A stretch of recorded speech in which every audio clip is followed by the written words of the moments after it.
Okay, Ratnakumar. Yep. So, tell me a bit about your background, where you're from. Yes, I am Ratnakumar Mm. from Odisha, Mm-hmm. and I am coming from a small town, Yeah.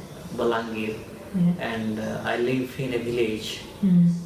6.5 kilometers away from Balangir. Mm-hmm. Mm-hmm. So it is completely village, Mm. and I live in that village. So I born and brought up in that village. Mm-hmm. Yes, and sort of I am coming from a scheduled caste background, Mm. so-called untouchables, Mm. and I have faced so many discriminations in my life Mm. from beginning of my school days. Mm. So when I was going to school, at that time the teacher was not allowing me to the classroom where the upper caste people were sitting. Mm. Mm.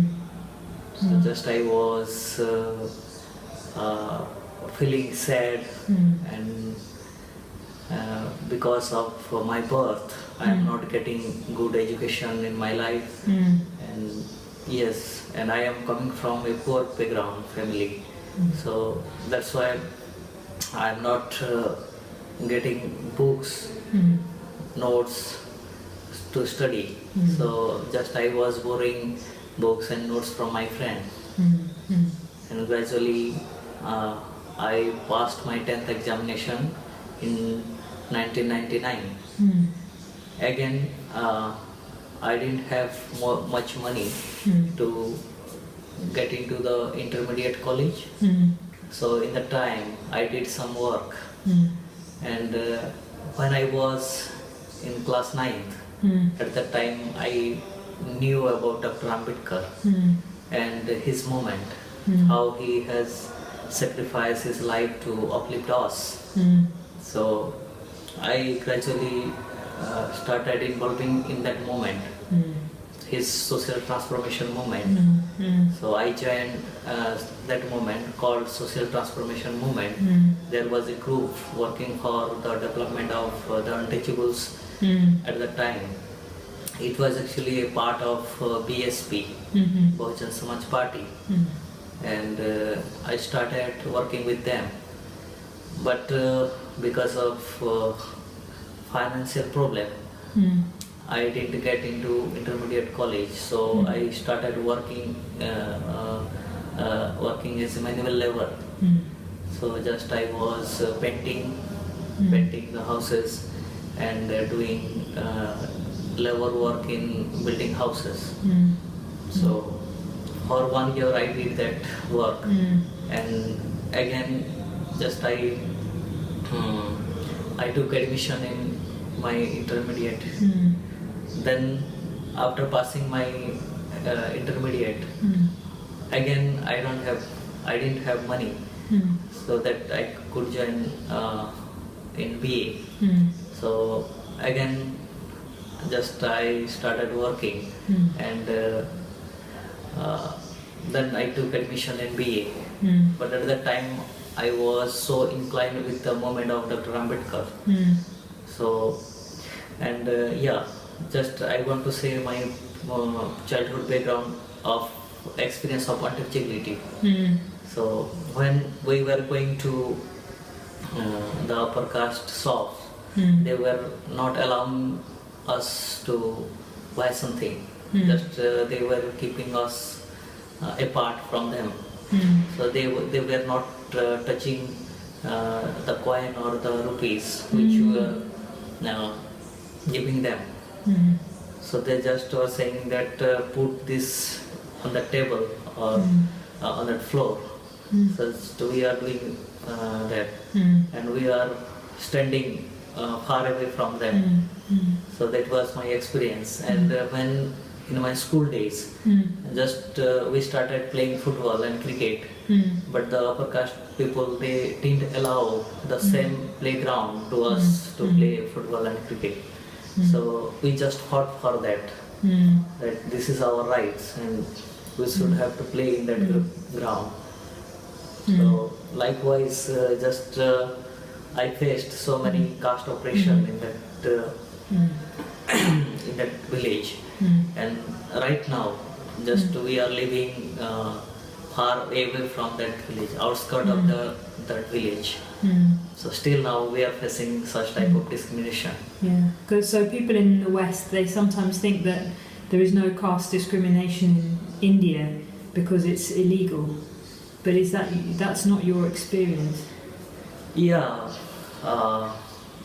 according to law, the caste system has abolished.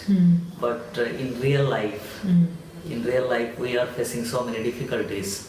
Even few months ago, a minor girl was gang raped by upper caste people because her father and mother they were doing sorts of social upliftment or social transformation work in that village. So because of that only, they tried to take revenge to that family, and they were seeing some sorts of opportunity to kill them. So this girl was captured by them, and kidnapped and gang raped and murdered. So it is happened 2 months ago, and we did the protest march for that. And even knowing the police that it is a kind of murder, so police didn't arrest anyone. So after 1 month, we or people with those who are associated with the movement and few of our colleagues, we thought to protest and demonstrate for getting the rights. So we started a march of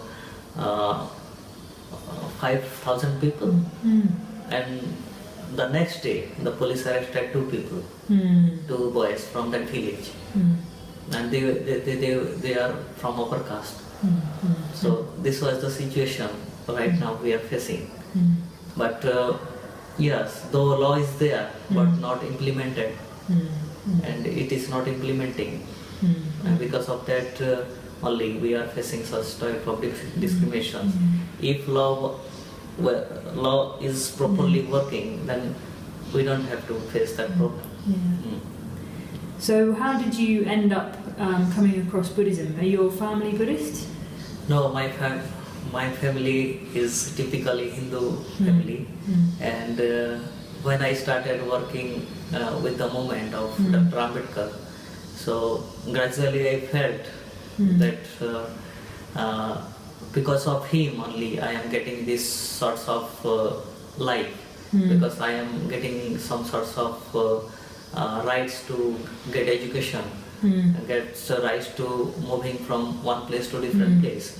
So that's why I inclined with that movement, and very emotionally I respect Dr. Ambedkar. Because of him only I am getting this life, so I have to work for spreading this movement only. And gradually I joined BSP, so I did some work in BSP, and then I attended few cadre camp of BAMSE, that is Backward and Minorities Employees Federation. They were working for spreading Dr. Ambedkar's vision in India. And from that organization, I came to know about the Nagaloka, and yes, I thought that I should go to join that training. So when at the time I was in my BA first year, so I left my education and joined Nagarjuna Training Institute, Nagaloka, in 2005, and from that time, just I went further and further in Buddhism. And what about asking for ordination? Why did you ask for ordination? Yes, when I was working with Social Transformation Movement and BSP and BAMSE, at that time I realized that I am missing something. I am not getting the complete vision of Dr. Ambedkar. So when I came to Nagaloka, I realized about the Sangha, Triratna Buddhist order. So that this is the organization, this is the Sangha which is really working the works of Dr. Ambedkar. Mm. And then I knew about Sangha Rakita, so founder of our movement. Mm. So just I realized that, and Dr. Ambedkar have mentioned Mm. in that book, in this article, Mm. in his article, Buddha and Future of his Religion, Mm. that Sangha is necessary for spreading the movement. Mm. So that's why I realized the importance of Sangha at that Mm. moment, Mm. and sort of this moment changed my life. Mm. That I was very cruel before because of caste oppression. I was fighting with other caste people, Mm. but I realized that this is not the way Mm. to bring changes in the society. Mm. So I realized that the Sangha can make a good society. Mm. So just I wanted to be more involved and wanted to deep my study about Mm. Buddhism Mm. and my practice. So Mm. I applied for Mm. ordination. Mm. Mm. And how did the ordination team help you? Yes, at that moment at that moment I didn't have money to Mm. attend the retreat Mm. and all the things Mm. for my study of Buddhism. Mm. So then I requested, Mm. I'm not alone actually, Mm. and few of my friends were there. So Mm. we are coming from same background. Mm. So just we requested to the GFR team Mm. that we would like to attend all the retreats of Mm. GFR, and if you could help us, then we can attend or we can develop our spiritual Mm. things. So we requested to the GFR team, Mm. and then they just allowed us that we will bear all of your transporting charges and retreat fees, Mm. so you can attend freely. Mm. So just we did sorts of Mm. request, and they allowed us, and we complete our GFR studies. Mm. Mm. And when were you ordained? I ordained in 2011. Mm. Mm. And what difference has ordination made to your life? Yes, I see tremendous changes in my life. Mm. When I was a mitra, Mm. then just I was thinking about Buddhism, Mm. that it is kind of good, and it is a lifestyle Mm. which can contribute for the changes of Mm. mind and society as well. Mm. But when I ordained as a Dhammachari, Mm. at that time I realized the more responsibilities towards me, Mm.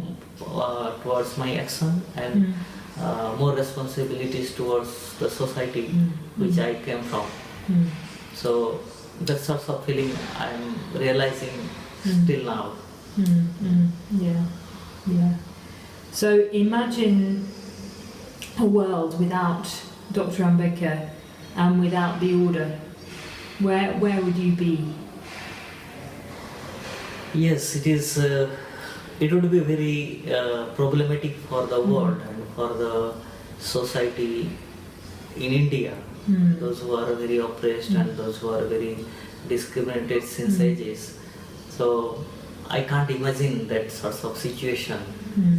because if there would be no Sangha, Mm. then the hope for a better life will be diminished, I think. Yeah. And what are you doing now in your Just- work? Yeah, just I have completed my MA in sociology, Mm. and right now I am working with Subhuti Mm. as his personal assistant Mm. and contributing to the Sangha. Mm. So I am thinking for going to higher study Mm. in near future. And yes, I will contribute to spread the Dhamma in India Mm. as much as possible. Yeah. And what do your family think about you becoming an order member? Yes, my family don't know more about my works. Just they are aware that I am doing some sorts of good work for betterment of society and spreading Dr. Ambedkar movement and the vision of Bhante Sangarakita. They don't know about Sangarakita also, and just they call me that he is doing sorts of Dr. Ambedkar work. And when I ordained at that time, one of my friend said to my mother that your son has got he has achieved a beautiful life. He has ordained as a Dhammachari. Then my mother suddenly said, how much he will get, how much money he will get. So that just they are expecting money from me, and they don't have ideas about Dhammachari and Dhammamitras. So just I am gradually convinced them about a good life, and actually they believe me that I have changed myself a lot. So that's why they have faith on me that I am doing a good work for myself and for my society. So they believe me. So in the future you want to continue your education and you want to help spread the Dharma. Is there a particular area you want to spread it in, or amongst certain people, or just see where it takes you? Yes, I don't know whether I will work in Orissa or other part of India, or maybe in Hungary I can work. So I don't have any ideas, but I have got that idea that I will work for the Dhamma. So recently in Bodh Gaya I have taken celibacy for 1 year. So I think I will continue and I will work on my mental attitudes gradually. So let's see how I will be succeed in my vision. Yeah, well, one to watch. Thank you very much, Kumar. Thank you.